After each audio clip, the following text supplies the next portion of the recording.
Entry कैसे हुई politics में आपकी? मुलायम सिंह जी मुरीद थे आपके। दिसंबर 2024 की सुबह क्या हुआ था आपके मुंह ज़बानी जानना चाहते हैं। राहुल गांधी ने धक्का मारा, गरिमा खोई संसद। आपके क्षेत्र का एक मैटर और भी था, वो राजकुमार राठौर वाला। पर आपको क्या लगता है कि ये होगा कब तक? आज के हमारे गेस्ट कुछ खास शख्सियत में से एक है। फर्रुखाबाद से आते हैं, भाजपा के लोकसभा सांसद हैं, एक नहीं 3 बार के। बहुत कुछ उनसे जानने समझने के लिए आज हमारे पास है। उनका तजर्बा काफी जमीनी है, तो उनके साथ आज सवालों में हम खेलेंगे खुला खेल फर्रुखाबादी। आइए स्वागत करते हैं श्री मुकेश राजपूत का। स्वागत है आपका लीजेंड्स। मुकेश जी क्लेम करते हैं कि आप एक कृषि परिवार से आते हैं, कृषि बैकग्राउंड है, बीएससी आपने किया हुआ है। तो कृषि, बीएससी और 3 बार की संसदीय आपकी, ये सफर कैसे तय हुआ आपका? मैं इसके लिए सबसे पहले मैं कल्याण सिंह को बधाई देना चाहता हूँ। उन्हें याद करता हूँ, उन्हें नमन करता हूँ आज के दिन कि उन्होंने वो राजनीति में मुझे लाए। मैंने कभी भी कल्पना नहीं की थी कि मैं राजनीति में आऊँगा और यहाँ तक पहुँचूंगा। जी। मैं आज भी किसान हूँ, आज भी कृषि स्वयं करता हूँ। अच्छा। आज भी मैं कृषि स्वयं करता हूँ, किसी से करवाता नहीं हूँ। ये जरूर है, उसकी पूरी मॉनिटरिंग मैं करता हूँ और पूरी जनपद में जो भी मैं फसल खराब करता हूँ, किसी अच्छे किसान जो है, उन्नतशील जो किसान है, उनसे हमारी फसल, उनसे हमारी क्रॉप खराब नहीं, उनसे अच्छी होती है और हर चीज में हमें अच्छा बेनिफिट भी होता है। तो इसलिए किसान आज भी हूँ। बाबू कल्याण सिंह और फर्रुखाबाद के लोकसभा के क्षेत्र के सम्मानित मतदाताओं द्वारा और पार्टी के हमारे वरिष्ठ नेता, चाहे माननीय मोदी जी हों, चाहे हमारे योगी जी हों, चाहे हमारे राष्ट्रीय अध्यक्ष हों, चाहे हमारे प्रदेश अध्यक्ष हों, या हमारे कार्यकर्ता बंधु हों पार्टी के, उनके सबके आशीर्वाद से आज मैं राजनीति में हूँ। एंट्री कैसे हुई पॉलिटिक्स में आपकी? एंट्री बाबू कल्याण सिंह जब वो मुख्यमंत्री थे, उसके बाद में मुख्यमंत्री थे तो बड़ी शख्सियत थे, लेकिन जब भारतीय जनता पार्टी से जब वो उनका निष्कासन हुआ और निष्कासन के बाद में जब उन्होंने नई पार्टी बनाई, तो उस समय उन्होंने हम लोगों को लखनऊ में बुलाया और हमारा भी इंटरेस्ट था कि बाबू कल्याण सिंह ये हों, चाहे अटल बिहारी वाजपेयी जो हमारे वरिष्ठ नेता, इसके प्रधानमंत्री रहे, ऐसे बड़े जो भी लीडर्स थे, उन लीडरों के भाषण सुनना, उनके जो क्रियाकलाप को देखना, चाहे समाचार पत्र के माध्यम से हो, चाहे अन्य कोई पत्र पत्रिका के माध्यम से हो, एक इंटरेस्ट रहता था उनके विचार सुनने, उनका काम करने की कार्यशैली को देख के। तो इस तरह से मेरा भाव था। बाबू कल्याण सिंह जी ने भारतीय जनता पार्टी में दोबारा 2004 में जब वापसी हुई, तो वापसी के समय 2004 में हमें भारतीय जनता पार्टी से लोकसभा की टिकट भी दी और मैं 2004 में लोकसभा का चुनाव लड़ा। लेकिन उसी समय भारतीय जनता पार्टी से सांसद, राज्यसभा के सांसद रहे साक्षी महाराज जी, जो पहले से साक्षी महाराज। हाँ, साक्षी महाराज 2 बार वो पहले वहां से सांसद भी रह चुके थे। यदि एक समाज के 2 कैंडिडेट हो गए, इस वजह से मैं चुनाव हार गया। उस पहला ही चुनाव मैं कम से कम 50-60 हजार चुनाव से निकाल ले जाते आप, जीत जाता। लेकिन मैं बाबूजी के साथ जुड़ा रहा। 2006 में भी जब महिला सीट होगी जिला पंचायत अध्यक्ष की, तो वहां से हमारी पत्नी जिला पंचायत सदस्य बनी, मैं भी जिला पंचायत सदस्य बना और भारतीय जनता पार्टी के 2 मेंबर और जीते, 4 हम लोग जीते थे और समाजवादी पार्टी की 10 जिला पंचायत सदस्य जीते थे। बहुजन समाजवादी पार्टी उस समय 8 जिला पंचायत सदस्य जीते थे।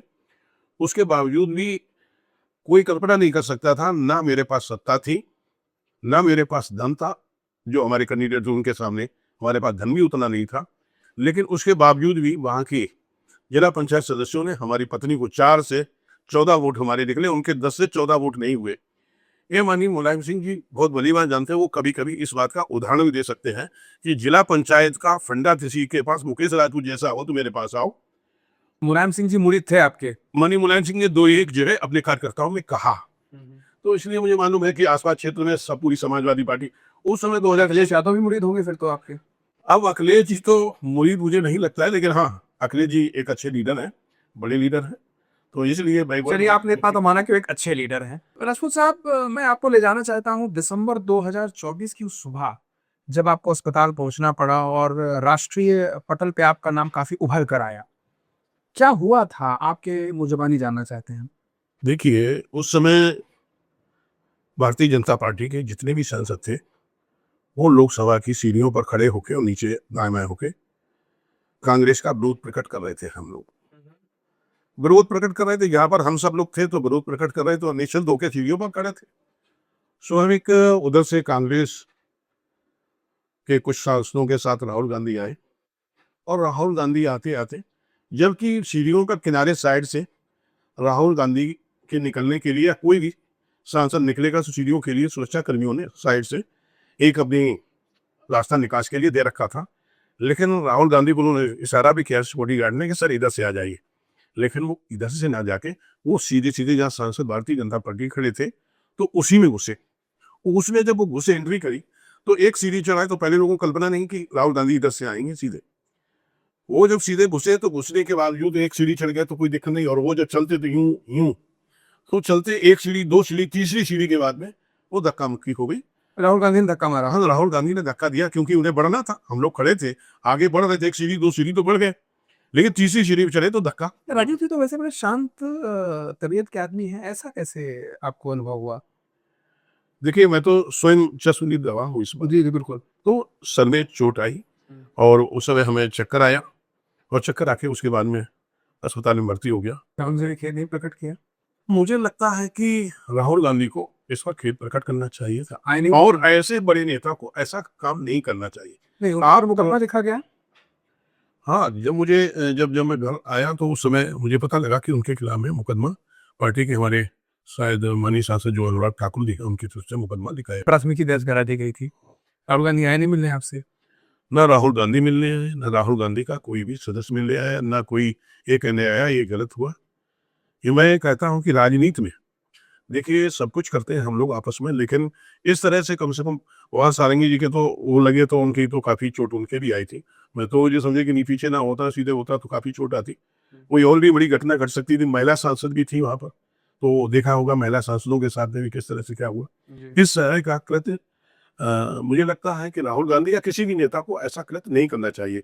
कांग्रेस के लोग भी प्रदर्शन करते हैं तो भारतीय जनता पार्टी के लीडर से उनको थोड़ा सा बचा के, जो भी उनका धरना प्रदर्शन या किसी तरह से वो विरोध प्रकट करते हैं तो हम लोग साइड से होकर निकल जाते हैं। वो करने थे उन्हें, उनका अधिकार है। हाँ उनका अधिकार है, कोई विरोध कर रहा है तो, लेकिन हमें उसको ये तरह से ये लग रहा था कि राहुल गांधी उस चीज को रोकना चाह रहे हैं। ऐसा तुम नहीं कर सकते हो। ये उन्होंने इस तरह से जो लगा कि धक्का मुक्की करेंगे, जरूर गिरेंगे या ये लोग हम पर अटैक करें, लेकिन भारतीय जनता पार्टी का कोई भी सांसद कोई भी कार्यकर्ता किसी के ऊपर अटैक नहीं करता। वैसे कायदा में कहीं पर यहाँ पर समाजवादी पार्टी यानी किसी पार्टी के लोग होते तो राहुल गांधी को कुछ नहीं देते, वो पहले ही धक्का दे देते उन्हें सीढ़ियों से पहले कि नहीं इधर से नहीं घुसो उधर से जाओ। लेकिन वो कोई भारतीय जनता पार्टी के सांसद कोई समझ नहीं पाया राहुल गांधी इधर से क्यों आना चाह रहे। क्या है, एक सीढ़ी दो सीढ़ी आएंगे, वो भी कुछ कहेंगे। कभी कभी हो सकता है कि वो जिस तरह से लोकसभा में भाषण देते देते मोदी जी के पास चले जाते, गले लग जाते, तो ऐसा कुछ लग रहा था। कुछ क्या किस लिए आ रहे, गले लगने आ रहे हैं, किस लिए व्यक्ति क्या आपको गले लगेंगे? नहीं हमें सही बताइए। नहीं ये तो नहीं लग रहा था, लेकिन किस लिए आ रहे ये हम लोग कोई तो था मन में, क्या करेंगे? हाँ क्या करेंगे, क्यों आ रहे हैं, ऐसे आना नहीं चाहिए। जब जगह उनके लिए सेफ जाने के लिए ऊपर जाने के लिए है तो भीड़ में क्यों घुसना चाह रहे हैं। और हम लोग ऐसे खड़े हुए और उधर से ऐसे आएंगे तो स्वाभाविक धक्का मुक्की होगी। यदि उन्हें ही धक्का लग जाता वो गिर जाते तो ये होता कि भारतीय जनता पार्टी के लोगों ने ऐसा, किसी को भी चोट लग सकती, किसी की चोट, राहुल जी को भी लग सकती। तो लेकिन उन्हें इतना सेंस रखना चाहिए। मुझे लगता है वो सेंस में कम रहते हैं। कहीं ना कहीं वो इस तरह से काम करते किसी तरह हम मीडिया में बने रहे, मीडिया में चर्चा में रहे। नहीं, आप लोग सियासी लोग हैं, आप लोग बोल सकते हैं, पर इसके साथ ही एक विषय आता है कि जो इस तरह की घटनाएं होती हैं, क्योंकि जिसके ऊपर आरोप लगा वो भी एक सांसद हैं और जो पीड़ित हुए वो भी सांसद हैं। दोष किसी का भी रहा हो, विक्टिम कोई भी रहा हो, गरिमा खोई संसद ने।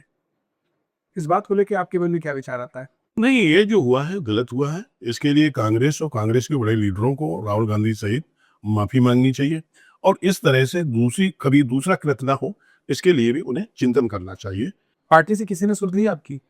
पार्टी के हमारे सभी वरिष्ठ नेताओं ने, माननीय यहाँ तक माननीय प्रधानमंत्री से लेके सभी ने हालचाल लिया और बराबर मॉनिटरिंग की, कैसा इलाज चल रहा, ठीक चल रहा, और बराबर सुबह शाम तक चिंता करते रहे। इसके लिए मैं पूरी पार्टी का और अपने सभी वरिष्ठ नेताओं का आभारी भी।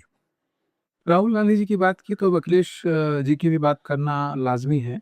वो आपको बार बार सर्टिफिकेट सांसद से क्यों चिन्हित करने का प्रयास करते हैं? उनका इशारा कहीं 2678 वोट की तरफ तो नहीं है? देखिए, अखिलेश जी हमेशा ही वो सोचते हैं कि मुकेश राजपूत जिस क्षेत्र से आते हैं, उसी से लगी हुई उनकी कॉन्स्टिट्यूंसी है, उनका वो अपना वो गढ़ मानते हैं। फर्रुखाबाद में कभी समाजवादी पार्टी के 500 सांसद होते थे। फर्रुखाबाद में समाजवादी के सांसद विधायक 500 होते थे। वहाँ बिलासपुर मुख हो चाहे नगर पालिका अध्यक्ष हो, सब समाजवादी पार्टी, पूरा गढ़ समाजवादी पार्टी के नाम फर्रुखाबाद की तरफ से रहता था, ठीक बात है। आसपास के एरिया से रहता था।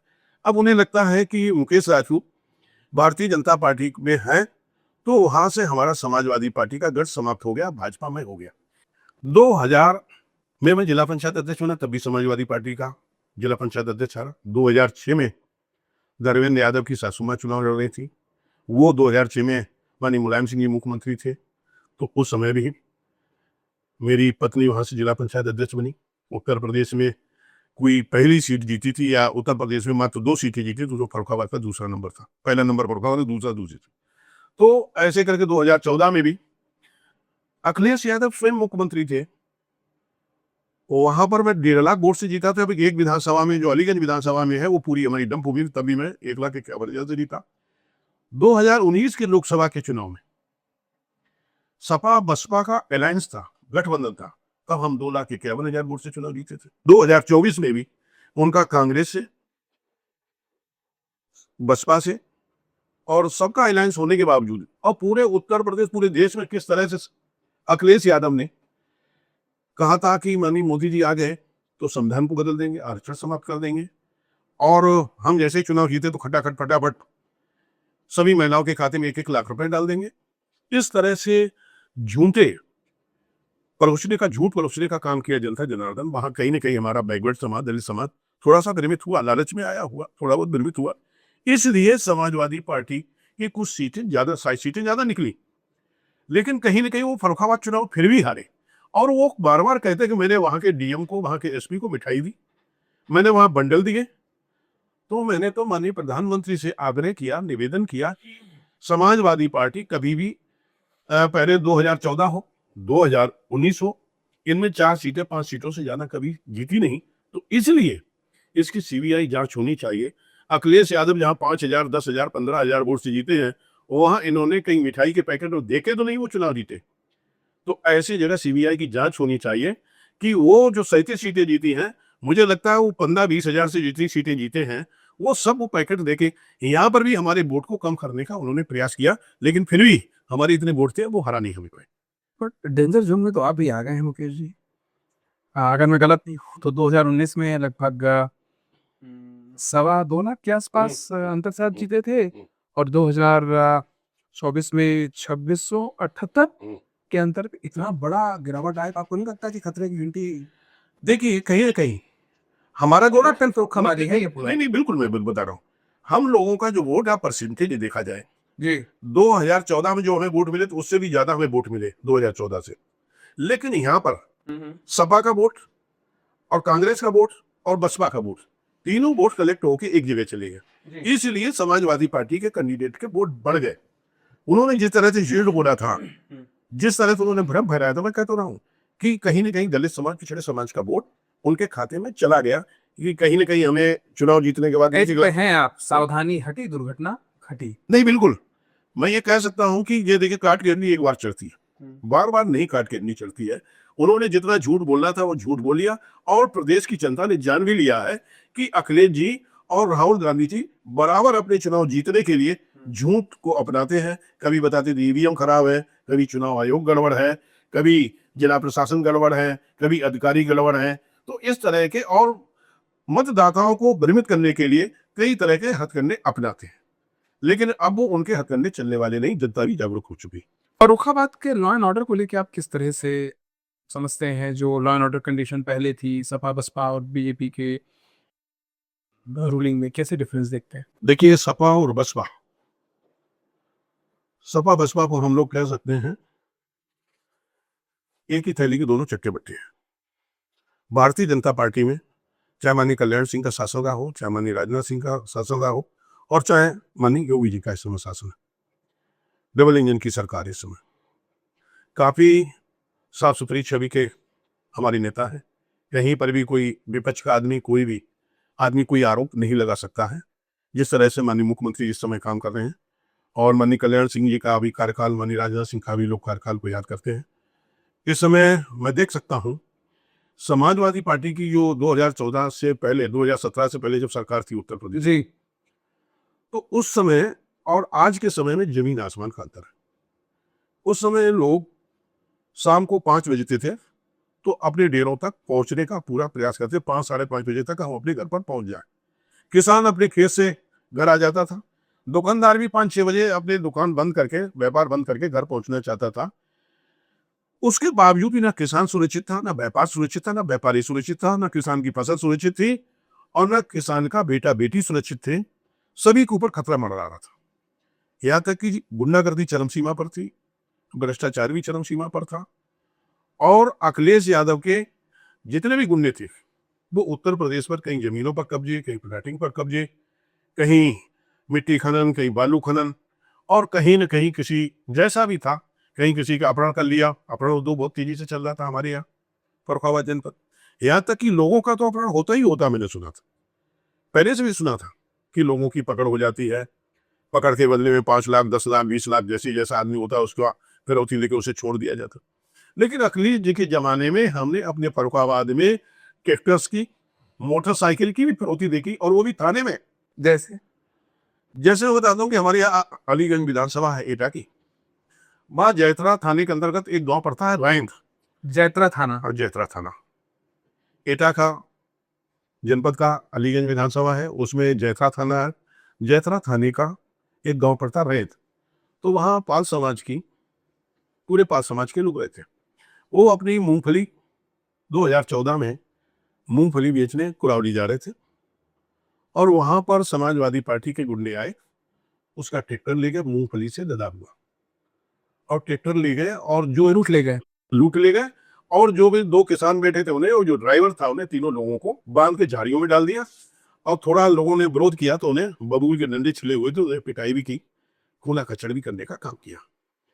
लेकिन वो ट्रैक्टर लूट ले गए, उनके पैसे थे, मोबाइल थे, सब लूट ले गए। लूट ले जाने के बाद में जब मेरे पास सूचना आई और मेरे पास वो लोग आए तो हमसे कहा हमारा साहब ट्रैक्टर इस तारीख को लूट लिया, और मैं थाने गया, मेरी FIR नहीं लिखी गई। आप तब तक सांसद बन चुके हो। 2014 में 2014 में सांसद। लेकिन अखिलेश जी उत्तर प्रदेश में मुख्यमंत्री थे। मैं एक तस्वीर आपको पेश कर रहा हूँ उनके शासन की।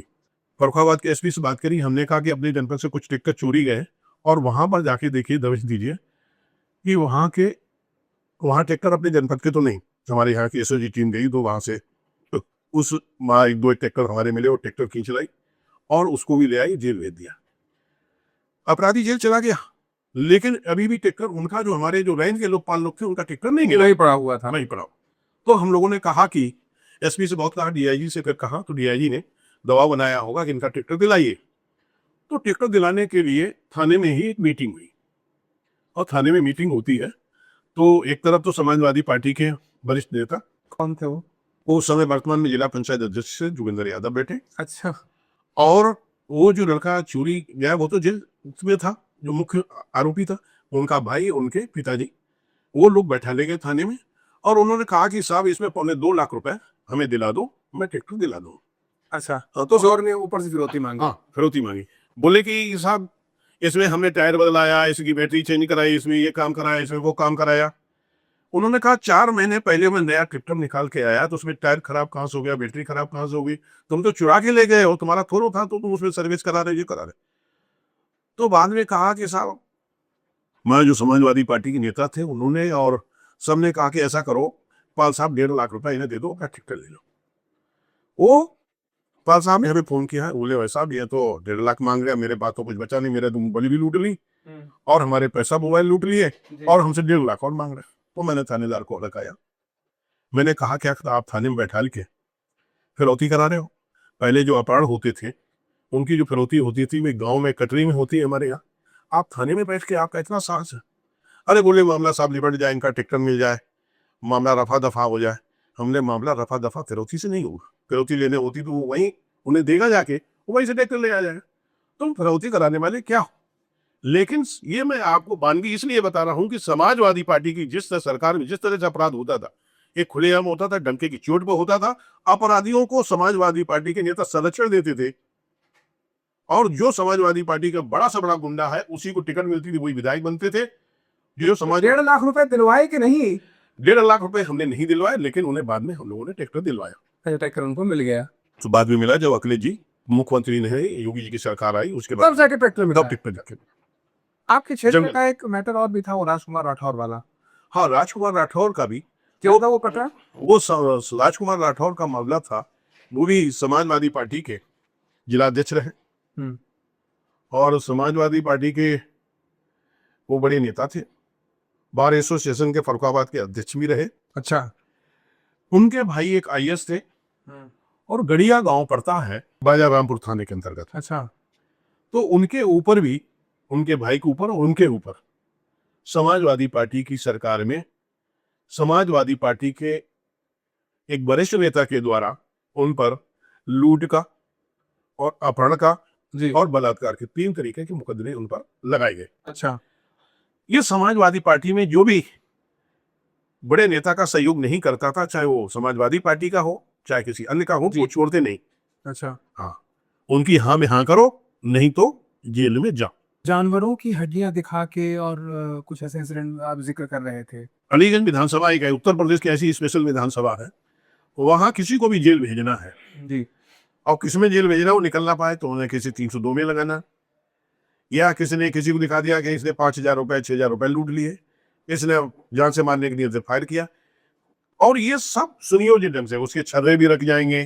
किसी को मर्डर दिखाना है तो कोई ना कोई किसी की हड्डी ढूंढ के ले आएंगे और उसका उसमें लगा के फलाने आदमी का मर्डर हो गया, वो हीरो की तरह काम करते हैं। हाँ, वो इस तरह से अलीगंज में जंगल, पूरे प्रदेश ही जंगल राज था, लेकिन अलीगंज मुझे लगता है उत्तर प्रदेश में पहली ऐसी विधानसभा थी जो इस तरह के कारनामे में बहुत ज्यादा आगे थी।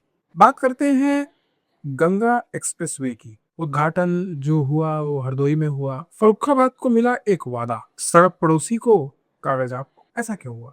समाजवादी पार्टी के कुछ लोग जानबूझ के लोगों को गुमराह करने का काम करते हैं। मैं उनसे पूछना चाहता हूँ, जब उन्होंने आगरा से लेकर लखनऊ एक्सप्रेसवे बनाया तो हमारा जो दिल्ली टू आगरा एक्सप्रेसवे है उससे यदि सीधा लखनऊ को हम जोड़ते हैं तो फर्रुखाबाद होके जाता, ठीक है, लेकिन वो वहां से नहीं लेके गए। जसराना होके, मैनपुरी होके, फर्रुखाबाद होके और कन्नौज होके सीधा लखनऊ जाता तो कम से कम 70 से 80 किलोमीटर वो एक्सप्रेसवे कम हो जाता, ठीक है, लागत कम हो जाती। और लोग आज वहां से पहुंचने में 4 घंटे लगते हैं तो 2.5 घंटे में लोग लखनऊ पहुंच जाते और इस पिछड़ी हुई एरिया को लोगों को लाभ मिल जाता। लेकिन वो इधर से नहीं लेंगे, जबकि सांसद भी उस समय वही अकेला था, लेकिन विधायक उन्हीं के सब थे। उनका जिला पंचायत अध्यक्ष था, उनके ब्लॉक प्रमुख थे और हमेशा उनके साथ रहा उनका गढ़। लेकिन वो अपने व्यक्तिगत, अपने अक्षय यादव जी हो, चाहे वहां से मैनपुरी लाए, पहले फिरोजाबाद ले गए, फिर मैनपुरी ले आए, मैनपुरी से फिर सैपई ले गए, सैपई से फिर कन्नौज ले गए, कन्नौज से फिर लखनऊ ले गए। इतना घुमाते घुमाते घुमाते घुमाते फिर वो ले गए। इसे सीधा भी ले जा सकते हैं। दूसरा आ जाए गंगा एक्सप्रेसवे। गंगा एक्सप्रेसवे मेरठ से चलता है और प्रयागराज तक जाता है। जी। गंगा एक्सप्रेसवे गंगा जी के किनारे ही चलता है। एनजीटी की रिपोर्ट है कि हम कम से कम 12 किलोमीटर 13 किलोमीटर दूरी पर बनाएंगे। तो हमारे यहाँ फर्रुखाबाद में गंगा जी है, गंगा जी के बाद में 15 किलोमीटर या 10-12। कितनी रकम का वादा हुआ है? रकम कितना सैंक्शन होगा? 600 करोड़ का वादा है। अब 2 बड़ी नदियां जो गंगा एक्सप्रेसवे जो जा सकता है वो वहां पर जाता तो 12 किलोमीटर है एनजीटी रिपोर्ट, तो वो 12 किलोमीटर तो रामगंगा पड़ जाती और रामगंगा से थोड़ा दूर कर देते हैं तो फिर वहीं पर है कि हमारे यहाँ राजेपुर से जो लोग राजेपुर से निकलने की बात करते हैं या डबरी से निकलने की बात करते हैं, जो राजेपुर का ही भाग है, वो वहां से निकलते हैं, वहां पर रामगंगा आ जाती। उससे थोड़ा देर रूपापुर से जाके हमें कट मिल जाता है, मात्र राजेपुर से 15 मिनट का रास्ता है। और फिर इस पर फर्रुखाबाद के लोगों ने मांग की, हम लोगों ने मांग की, हमारे अपने अपने फर्रुखाबाद के इतने हम लोगों ने बात रखी तो माननीय मुख्यमंत्री ने इस बात को माना। वो रूपापुर से फर्रुखाबाद होते हुए और हम चित्रकूट एक्सप्रेसवे से मिला देंगे, लगभग 90-92 किलोमीटर की ये हमें लिंक एक्सप्रेसवे मिल रहा है। 94 किलोमीटर, 94 किलोमीटर का हमें लिंक एक्सप्रेसवे फर्रुखाबाद के नाम से मिल रहा। और बजट सैंक्शन हुआ है लगभग। बजट सैंक्शन हो गया, जमीन भी कल की रिपोर्ट थी 86% तक जमीन अधिग्रहण हो गई और कुछ दिन में 100% जमीन उसकी अधिग्रहण हो जाएगी और हमारा जल्दी से उसका उद्घाटन होने वाला। माननीय मुख्यमंत्री हमारे फर्रुखाबाद जनपद में आके फर्रुखाबाद लिंक एक्सप्रेसवे का उद्घाटन करेंगे। तो मैं कह सकता हूँ फर्रुखाबाद जनपद के लिए बड़ी सौभाग्य की बात है, क्योंकि हम लोग फर्रुखाबाद के लोग लिंक एक्सप्रेस में चढ़ेंगे तो हम लोग फर्रुखाबाद से कहीं पर भी मेरठ होके हरिद्वार या कहीं पर भी जा सकते हैं, या फर्रुखाबाद से चित्रकूट, वहां चित्रकूट में गुप्त गंगा है और गुप्त गंगा से और सीधे हरिद्वार गंगा तक मिलाने, गुप्त गंगा से गंगा तक मिलाने का काम। किस तरह से आपको उसको पब्लिसाइज करना चाहिए और जिस तरह से उस एरिया का डेवलपमेंट करना चाहिए ताकि पर्यटक वहाँ और आकर्षित हो और जो रोजगार के अवसर और तेजी से बढ़े, आपको नहीं लगता वो लैग कर रहा है उस पे और उसको इंटेंसिफाई करने की जरूरत है प्रयास? देखिए, जो लिंक इस प्लेस पे मिलेगा जी। फर्रुखाबाद के लिए लाइफ लाइन होगा ये। यहाँ पर हमारा जो किसान है, हमारा जनपद कृषि उत्पादन क्षेत्र है, 4-4 फसलें 3-3 सब फसलें लेता है। ये जो वादा है इसमें लंबाई गुणे चौड़ाई भी है, बजट भी है, सब कुछ है, और आपको क्या लगता है कि ये होगा कब तक? कब तक ये आपको पूरे तरीके से जमीन पे ये वादा पूरा होते हुए दिखेगा? लिंक एक्सप्रेसवे का उद्घाटन 1 से 1.5 महीना के अंदर उद्घाटन हो जाएगा। ये 27 के चुनाव से पहले ही वो बनना शुरू बना के दे देंगे? ये विश्वास करता हूँ 2029 से पहले ये इसका माननीय योगी जी, माननीय प्रधानमंत्री जी इस सड़क का, लिंक एक्सप्रेस का उद्घाटन कर देंगे। और आप ये कैसे सुनिश्चित करेंगे कि इस बात को लोग बिसरने ना पाए, भूलने ना पाए? देखिए- कि लगातार आपको आवाज उठाती रहनी पड़ेगी क्योंकि वरीयताएं केंद्र सरकार के पास बहुत सारी हैं। फर्रुखाबाद याद रहे उन्हें, तो उसके लिए तो लगातार आपको रिमाइंडर पे रिमाइंडर्स देने पड़ेंगे। आप देखिए, चाहे पूर्वांचल चले जाइए, आसाम में, मिजोरम में, या आप जम्मू कश्मीर, अनंतनाग, कहाँ पर भी आप चले जाइए, पूरे देश के विकास कैसे हो, हर जनपद का विकास कैसे हो, पिछड़ा हुआ क्षेत्र कैसे आगे आए, माननीय प्रधानमंत्री बहुत अध्ययन करते हैं और हर क्षेत्र का विशेष ध्यान रखते हैं कि उसकी क्या रिक्वायरमेंट है। कोई हमारा देश कहीं पर भी पिछड़े नहीं, क्योंकि माननीय प्रधानमंत्री का विजन है 2047 से पहले हम इस राज्य को विकसित राज्य बनाएंगे।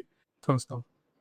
फर्रुखाबाद आलू का शहर है, फिर भी वहां का किसान हर दूसरे साल घाटे में चला जाता है। आप मुझे करेक्ट करेंगे अगर मैं गलत हूँ? बिल्कुल। जिस शहर के नाम की फसल हो, वहां का किसान उसी चीज से क्यों हार रहा है? आप भी किसान है, फसलों की बात कर रहे हैं हम लोग, ये दिक्कत कहाँ हो रही है, कहाँ कमी रह जा रही है? आलू के बारे में, मैं भी बहुत बड़ा उत्पादक हूँ, मैं आलू का एक्सपोर्टर भी रहा हूँ। तो इसलिए आज स्थिति ये हो गई कि फर्रुखाबाद आपका आलू सिर्फ, वहां गुजरात में भी इतना आलू पैदा होने लगा है कि फर्रुखाबाद वो आलू वहां मंडी में फर्रुखाबाद भी भेजना चाहते हैं। बंगाल में इतना आलू पैदा होने लगा, वो कानपुर और कानपुर से लेके हर जगह वो मंडी में भेजना चाहते हैं। ऐसे ही पंजाब में भी इतना आलू पैदा हो रहा है पहले, अभी भी, कि वो कानपुर मंडी और जितना हमारा उत्तर प्रदेश का पूर्वांचल भाग है जहाँ आलू की डिमांड होती है, उनमें सब में। और क्या ये आलू के काश्तकारों के लिए खतरे की घंटी है? मैंने महसूस किया, जो मंडियां आलू खाती थी वो आलू उतना वहां खुद उत्पादन कर रही है और हमसे बेटर उनकी क्वालिटी भी है। अच्छा, ये भी मैं बताऊं, उनकी क्वालिटी, मैं ये नहीं कह रहा हूँ हमारे यहाँ की क्वालिटी उनसे अच्छी नहीं है। जैसे हमारे यहाँ फर्रुखाबाद में आलू उत्पादन होता है, लेकिन हमारे यहाँ सिरसागंज का आलू हमारे थोड़े ही दूर है। केसर करके आलू बड़ा फेमस है आपके यहाँ का। हाँ, तो हमारे जैसे आगरा है, सिरसागंज है, वहाँ का हमारे यहाँ से अच्छा आलू उत्पादन होता है, वहाँ की क्वालिटी अच्छी है, हमारे यहाँ की उतनी क्वालिटी पे किसान ध्यान नहीं दे रहा। तो एक तो हमने अपने किसानों से कहा क्वालिटी पर विशेष ध्यान दे, क्वालिटी हमारी सिरसागंज से 21 कैसे बने, इस पर हमारे किसान को चिंतन करना चाहिए। दूसरा, मैं पूरी ऑल इंडिया के किसानों से अनुरोध करता हूँ कि जब आलू हर जगह हो रहा है और उतना आलू उत्पादन ना करें, जो उसे उन्हें जो भाव सोच के चल रहे हैं कि हमें 1000 रुपए पैकेट बेचना है, हमें 1500 रुपए पैकेट बेचना है, वो तभी बिकेगा जब थोड़ा सा उत्पादन रकबा खेती में घटाएंगे। अब उसकी जगह क्या करना है, उसकी जगह उन्हें ला करना चाहिए, सरसों करना चाहिए, मूंगफली करनी चाहिए, तिलहन करे या दलहन करे, ये चीजें उन्हें उत्पादन करनी चाहिए। रकबा डाइवर्सिफाई हो जाना चाहिए। हाँ, 25% उन्हें अपना रकबा घटा लेंगे और वो जो अभी जो 400 रुपए पैकेट, 300 रुपए पैकेट, 250 रुपए पैकेट आलू बेच रहे हैं, यही आलू 1000 रुपए पैकेट उनका बिकने लगेगा।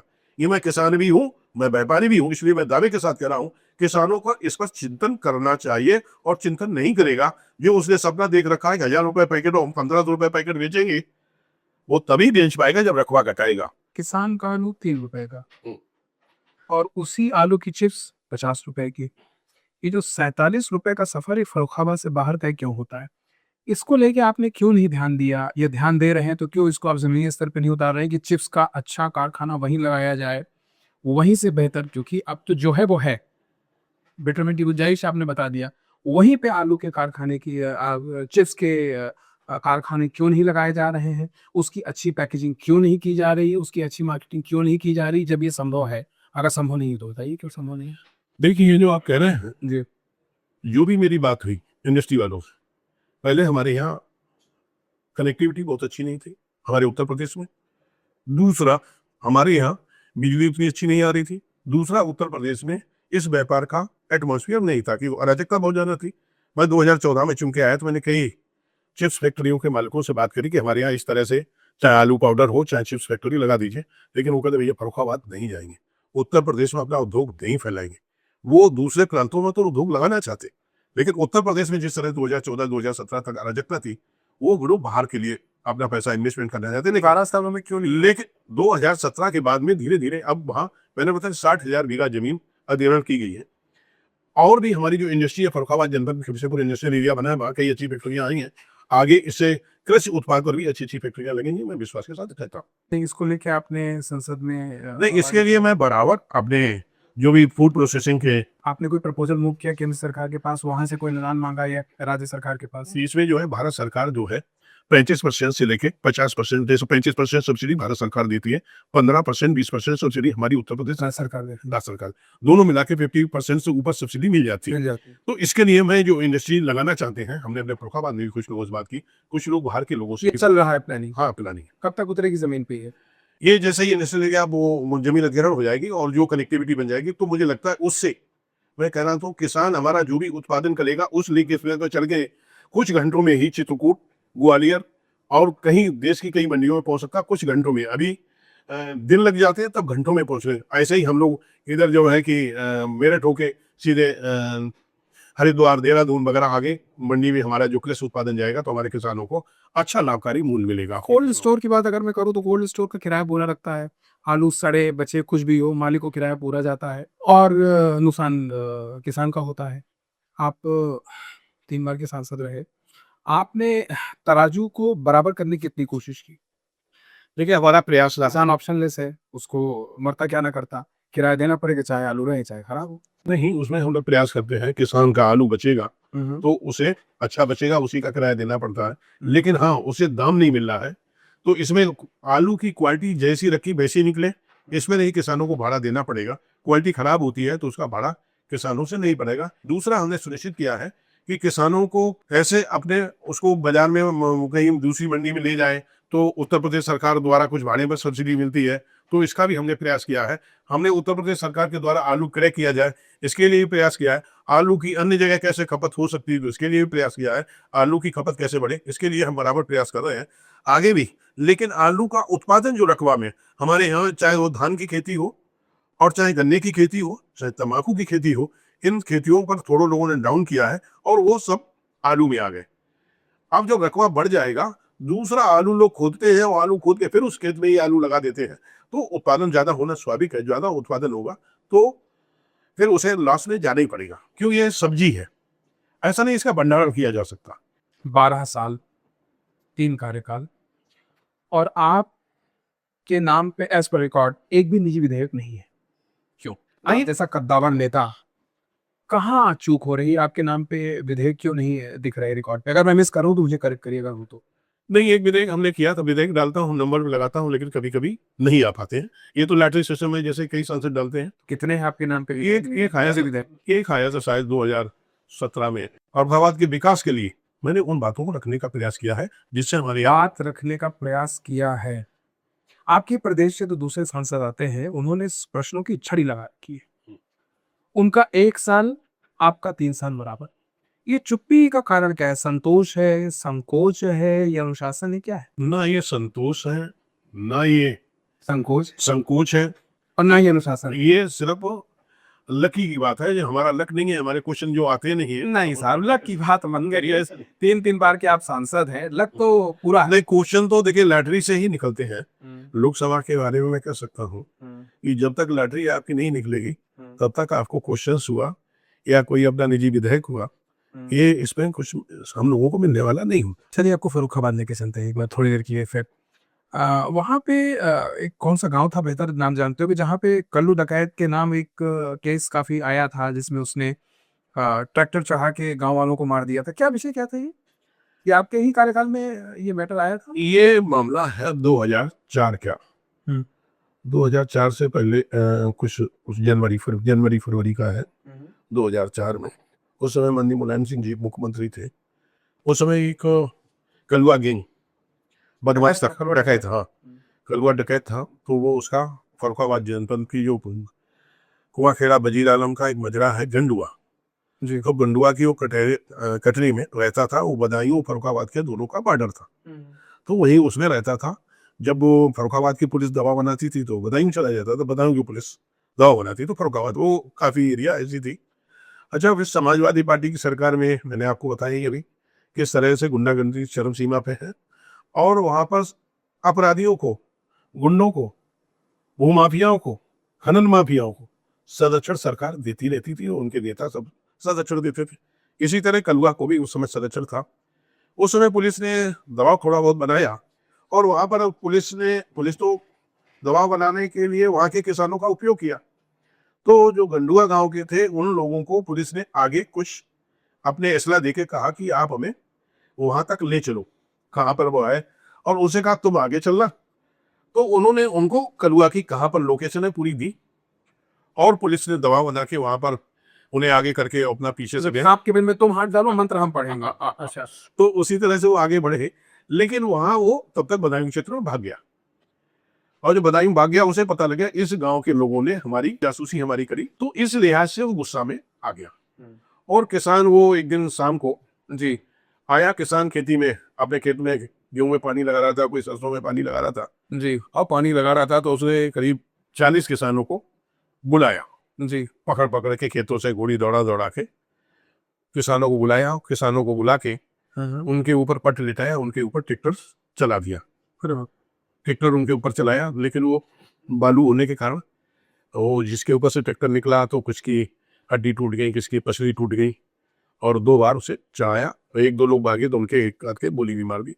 तो 2-3 लोगों की ऑन स्पॉट मौत हो गई थी और कुछ लोग जिनकी हड्डियां टूट गई उनको बाद में कई समय तक सालों उनका इलाज हुआ, वो सही हुए। करीब हमारे ऐसे 38-40 किसान थे इनके ऊपर ट्रैक्टर वाले किसानों के ऊपर ट्रैक्टर चढ़ाया, किसानों को खेतों से पकड़ पकड़ के खेतों में जो काम कर रहे थे। उस समय जनवरी का महीना था, सरसों तक आप लोकसभा में नहीं आए थे? उस समय में जिला पंचायत अध्यक्ष था, 2004 की बात है ये, जनवरी की। और ये जो IAS अवधेश सिंह राठौर वाला केस हुआ था इस दौरान आप कहाँ थे? ये उस समय मैं सांसद में था। क्या मैटर क्या था ये? अवधेश सिंह राठौर वाला, हाँ। ये अवधेश सिंह राठौर और राजकुमार राठौर ये गड़िया गांव के दोनों सगे भाई थे। इन दोनों के ऊपर मुकदमा लिखाने का काम किया था समाजवादी पार्टी के। वहाँ के जो विधायक थे वो हमारी लोकसभा में 2014 में वो कैंडिडेट थे।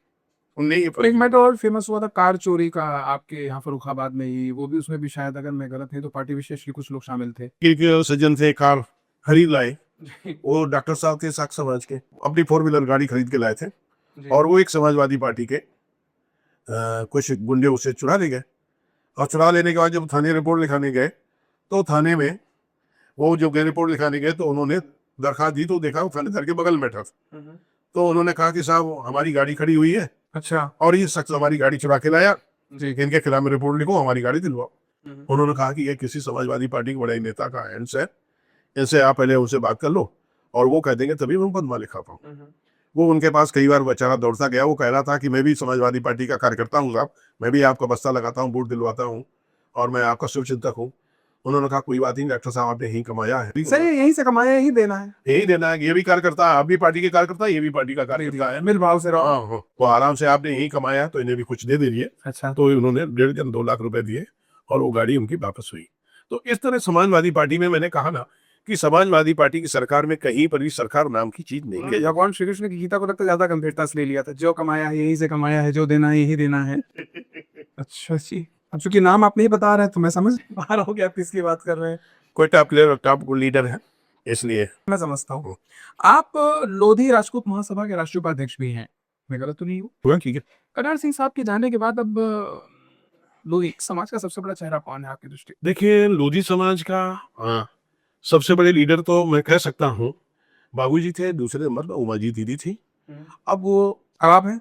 नहीं, मैं तो नहीं हूँ, मैं तो एक कार्यकर्ता हूँ। और दीदी के बाद में अब बाबूजी नहीं रहे तो राजू भैया है, साची महाराज हैं, दीदी है, तीन हमारे यहाँ बड़े लीडर समाज के लोग, जो आम समाज के लोग मानते हैं, लीडर मानते हैं। साची जी है, राजू भैया है, दीदी है, इन लोगों को लीडर मानती है। उधर मध्य प्रदेश से हम कह सकते हैं तो प्रहलाद पटेल जी हैं, वो भी समाज के लीडर हैं। लेकिन उनका जो इधर उत्तर प्रदेश की तरफ उनका ज़्यादा मूवमेंट नहीं होता है। गंगाचरण राजपूत भी उधर बुंदेलखंड में है। इस समाज में मुख्य रूप से इस समय मेन रूप से माना जाए वो साची महाराज और राजू भैया समाज के लीडर है, और समाज ने उन्हें नेता के रूप में माना हुआ है। 2024 में अलीगंज से सपा आप लीड कर गई, तो ये कहना गलत तो नहीं है ना कि घर का एक कमरा रूठ गया? उस कमरे को मनाने के लिए आपने कुछ कोशिश की? अलीगंज जो बाहुलता में देखा जाए, यादव बाहुल, साक्य बाहुल, जी। और ये दो बाहुल क्षेत्र है। तो वहां पर साक्य समाज का कैंडिडेट होने के नाते वो साक्य बैकवर्ड वोट जो है साक्य समाज का और यादव समाज का एकजुट हो गया, और मुस्लिम समाज का भी वोट जुड़ गया, और कुछ दलित समाज का वोट जुड़ गया। तो स्वाभाविक है बैकवर्ड का हम होने के नाते कुछ बैकवर्ड वोट कम हुआ। उसको जीवित कैसे किया जाए? उसको जीवित करने के लिए लोगों को विश्वास हुआ है कि मोदी जी की सरकार में, योगी जी की सरकार में कुछ बड़ा हो सकता है। समाजवादी पार्टी की सरकार बड़ा नहीं हो सकता, बड़ा नहीं हो सकता। लोग स्वयं मूवमेंट करेंगे। जो जिस तरह से लोगों को गुमराह किया गया था, वो गुमराह उनको दिमाग से निकल रहा है कि जो कहते हैं अखिलेश जी वो करते नहीं। फर्रुखाबाद का नौजवान दिल्ली और सूरत की मंडियों में मिलता है। आपने इन 12 सालों में कोई ऐसा उद्योग लगाया हो, ऐसा कोई आपने इनिशिएटिव लिया हो जिसमें परिवारों को चूल्हा जलाओ? देखिए, फर्रुखाबाद जनपद में जी। जब से उत्तर प्रदेश में माननीय योगी जी की सरकार बनी है, तब से फर्रुखाबाद जनपद में कई लोग बाहर से आके अपना स्वयं रोजगार डेवलप कर रहे हैं। और हमारे यहाँ फर्रुखाबाद जनपद में चाहे वो कक्षा 8 में पास किया हो, चाहे हाई स्कूल पास किया हो, चाहे इंटर पास किया हो, और चाहे कोई डिग्री धारक हो, इन लोगों को कौशल के माध्यम, उनका ITI है या प्रधानमंत्री कौशल है, इनसे कौशल प्राप्त करके लोगों को रोजगार, कम से कम पिछली बार जनपद उत्तर प्रदेश में फर्रुखाबाद जनपद दूसरे स्थान पर था रोजगार देने वाले। चलिए, मान लेता हूँ आपकी इस बात को। 2019 में एक खबर छपी थी जिसमें एक न्यूज़ आई थी कि बकाया प्रमाण पत्र न मिलने पे एक इंजीनियर साहब को आपने आड़े हाथों लिया था। वो मैटर क्या था?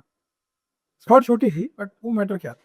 बिजली विभाग के अच्छा, विषय क्या था वो? 2019 में मैंने एक अधिकारी से कहा कि बिजली विभाग का नोटिस दे दीजिए, और तो मैंने उनसे कहा कि नोटिस दे दिए, तो बोले कि मैं इसका कम करा देता हूँ, बिल बहुत ज्यादा था। मैंने कहा कि सरकार, किसका था ये मैटर? किस बिजली का ही मैटर था। तो आपका व्यक्तिगत था या किसी अनजान मानस? रेट की एक जगह बाढ़ आई हुई थी, तो ट्रांसफार्मर उठ के उस जेई ने कहा कि साहब वो ट्रांसफार्मर उठा के, वो बाढ़ आई है तो यदि पोल और बह जाएगा और ट्रांसफार्मर भी बह जाएगा तो उसे खोल के अपने गांव में रख लो।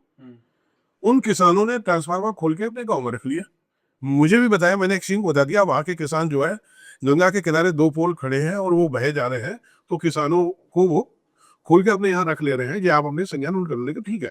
अब वहां यही आया कि तुमने यहाँ ट्रांसफार्मर लगा लिया, हमसे पूछा नहीं, हमसे परमिशन नहीं ली, तो इसलिए तुम पर मुकदमा लिखाऊंगा। अच्छा, तो मैंने एक्शन से कहा कि उन लोगों ने जो उठा के ले गए थे, उन्होंने अपने गांव के पास में ट्रांसफार्मर लगा लिया, और आपका जी यही अभी तक वहां नहीं गया है, वो लगा दिया और बिजली लाइन में से जुड़वा दी है और चल रहा। लेकिन अब वो जेई आपका लाइन मैन के माध्यम से उनसे पैसा मांग रहा। अच्छा, तो मैंने उनसे कहा कि पहले जेई एक्शन साहब ने 2 बार उसे अनुरोध किया कि उन्हें तंग मत करें, सांसद जी ने भी कह रहा था आप उसे जी उन्हें तंग ना करिए, लेकिन उसने किसानों से, ग्रामीणों से कहा कि भाई एक्शन साहब क्या होते हैं, सांसद क्या होते हैं, मैं तो पैसा लूंगा, देना है तो दो, नहीं मैं तुम पर मुकदमा लिखा दूंगा, ट्रांसफार्मर हटाने के लिए चोरी का मुकदमा लिखा दूंगा। तो मैंने सोचा कि कभी कभी कोई अधिकारी की बात नहीं सुनता तो शायद सांसद की बात समझ में आ जाए जी। तो मैंने जी साहब को फोन लगाया, तो जी साहब की शुरू में बोली ऐसी थी, मैंने कहा मैं सांसद बोल रहा हूँ, तो हमसे बोल रहे हैं कि बोलिए। अच्छा, तो मैंने कहा कि बड़ा भाषा ठीक नहीं है, बोलिए कर रहा हूँ। तो बाद में पता ये लगा कि वो थोड़ा दिमाग से भी मृतक आश्रम में नौकरी पाए हुए था, और थोड़ा दिमाग से भी वैसा था कि एक बार एक्सचेंज साहब मुझे बताया कि मैंने इसे थोड़ा डांट दिया, वहाँ ट्रांसफार्मर से तेल चोरी हो गया, इसने कार्रवाई नहीं की, और तो मैंने इसे डांट दिया, तो रात को पंखा अपना मोबाइल चालू कर लिया और ऊपर कहा इस पंखा को मैं फांसी लगा लूंगा और तुम्हारे नाम यार करा दूंगा। तो मैंने तत्काल उसे फिर मैंने SDO को भेजा और लाइनमैन को भेजा, हम जल्दी जाओ गेट खुलवाओ, और उसने वो पंखा उतरवाओ पहले। तो फिर उसके घर वो उसे खुलवाया और पकड़वा के फिर उसके घर वालों को बुलाया, उसके घर सुपुर्द किया। तो मुझे लगता थोड़ा कहीं ना कहीं दिमाग से भी वो लूज था। और इस बात से एक और चीज़ें समझ में आती है कि जो बीच-बीच में बीजेपी के सांसद और बीजेपी के विधायक शिकायत करते हैं कि अधिकारी बात नहीं सुनते, क्या ये उस तरफ इंगित नहीं करता कि जो उनको कॉशन दिया जाना चाहिए अधिकारियों को कि सांसदों की, विधायकों की बात को न सिर्फ सुने बल्कि उसको गंभीरता से लें, इसकी ज़रूरत और ज़्यादा है? कि बिल्कुल आप सत्य कह रहे हैं। उत्तर प्रदेश में तो 10 से 15% अधिकारी समाजवादी पार्टी है, बहुजन समाजवादी पार्टी के कार्यकाल के ही, और कुछ ऐसे परिवार से हैं जो कहीं ना कहीं वो कम से कम समाजवादी पार्टी या बहुजन समाजवादी पार्टी से जुड़ के ही काम करना चाहते हैं। वो निष्पक्ष रूप से कार्रवाई नहीं करना चाहते। कुछ अपने स्वार्थ में भी डूब के काम करते हैं जी। और कुछ लोग सरकार के बदनाम करने की दृष्टिकोण से भी काम करते हैं। तो ऐसे अधिकारी जो हैं वो चाहे सांसद हो, चाहे विधायक हो या कोई मंत्री हो, मैं एज ए सांसद नहीं, एज ए विधायक ही नहीं, एज ए मैं मंत्री की भी कह सकता हूँ। बहुत से अधिकारी ऐसे भी हैं, कुछ अधिकारी ऐसे हैं जो मंत्रियों तक की नहीं सुनते। तो ऐसे लोगों पर ये दुर्भाग्यपूर्ण नहीं है? दुर्भाग्यपूर्ण है। ऐसे लोगों पर कार्रवाई होनी चाहिए। मेरा अपना व्यक्तिगत मानना यही है, ऐसे लोगों पर कार्रवाई होनी चाहिए, जांच होनी चाहिए। लेकिन मैं अच्छा ये नहीं मानता हूँ, मनी मोदी जी की सरकार में साफ कहा जाता है कि ऐसे भ्रष्ट अधिकारी हो उनको इस नंबर पर डायल करें और डायल करके सूचना दें तो हमारी टीम आएगी, उन्हें पकड़ के जेल ले जाएगी। आज का अंतिम सवाल कि अगर आज मोदी जी आपसे अकेले में पूछें कि मुकेश जी ये 2.25 लाख से 2678 का सफर आपने कैसे तय किया, तो बिना किसी को दोष दिए, बिना किसी का नाम लिए आप बात कैसे संभालेंगे? मैं कह सकता हूँ कि समाजवादी पार्टी और कांग्रेस की जो गठबंधन रहा, इस गठबंधन में जितने लोगों को गुमराह करने का काम किया गया तो लोग भ्रमित हुए। अब लोग जान चुके हैं, काट के हंडी एक बार चढ़ती है, बार बार नहीं चढ़ती है। लोग जान चुके हैं, चाहे कांग्रेस हो, चाहे समाजवादी पार्टी हो, चाहे अन्य उनके कोई सहयोगी दल हो, ये झूठ पर झूठ बोलते हैं और लोगों को गुमराह करने का काम कर रहे हैं। अब ये लोग निचले स्तर पर अपनी जो पहचान है, धीरे धीरे इनकी जो है कि झूठ बोलने वाले नेता हैं, ये लोगों को गुमराह करने वाले नेता हैं, अब इन पर उतना विश्वास नहीं करते हैं। और मुझे लगता है कि यही आगे आने वाले समय में लोग अब समझ चुके हैं, जो दलित समाज का या पिछड़े समाज का वोट या हमारी जो महिला जो थी, महिलाओं का जो वोट था, बहन बेटियों का वोट था, उन्होंने कहा कि 1-1 लाख रुपए फटाफट आ जाएगा, तो उस चक्कर में आके इन्हें वोट दे दिया। आगे आने वाले समय में ये वोट उनके खाते में अब नहीं आएगा, वो वोट भारतीय जनता पार्टी के खाते में अब जाएगा। मोदी जी के विश्वास पर और योगी जी के विश्वास पर लोगों को, पूरे उत्तर प्रदेश में पूरे देश के लोगों का भरोसा। चलिए, ठीक है। हमारे साथ लीजेंड्स में जुड़ने के लिए आपका बहुत बहुत शुक्रिया। थैंक यू, धन्यवाद। May it please my lords, in association with Voice of Hindustan, presents The Legends, an initiative by Hindustan Asset Reconciliation and Securitization Limited, powered by Vedic Legal and Company.